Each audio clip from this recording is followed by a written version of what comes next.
Dinosaurs for Hire is a side-scrolling run-and-gun game, much like Contra. Really, this is like Contra with dinosaurs for the Sega Genesis.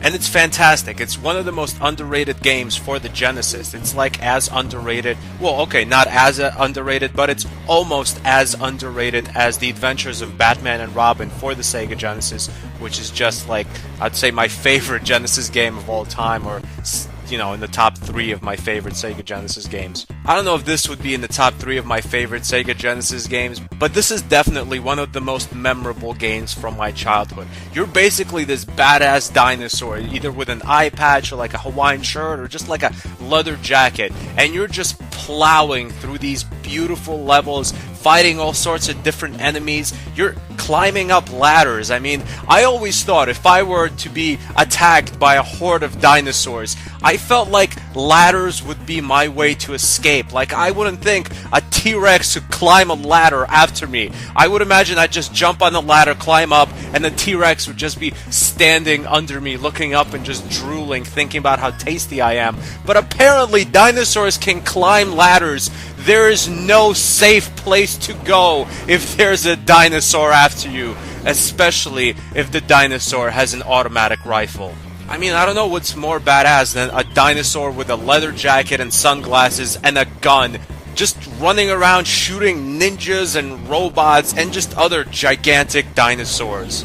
You can tell a lot of work went into this game. I mean, the levels are really beautiful. This was made by real professionals.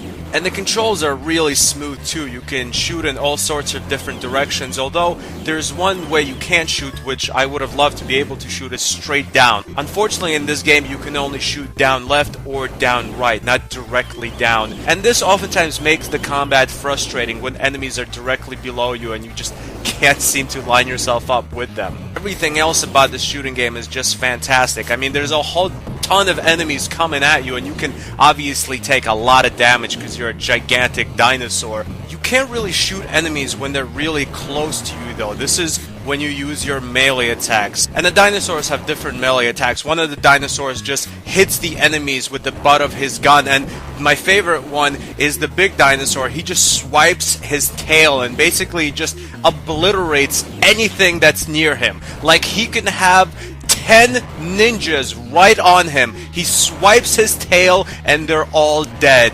It's like, sorry guys, I know you've spent 20 years of your life training to be unstoppable assassins, but I'm a fucking dinosaur.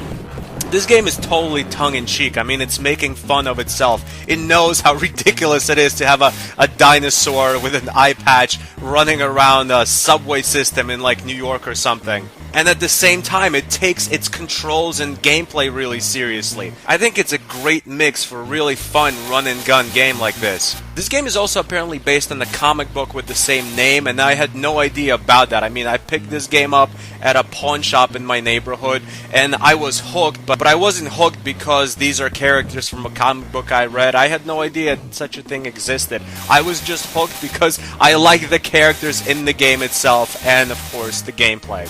There's just a lot of content in this game, and because the action is non-stop, you will have a ton of fun here. Dinosaurs for Hire is just one of the best Genesis games out there. I absolutely recommend trying it. It gets an official Stan Birdman rating of an 8.8 out of 10.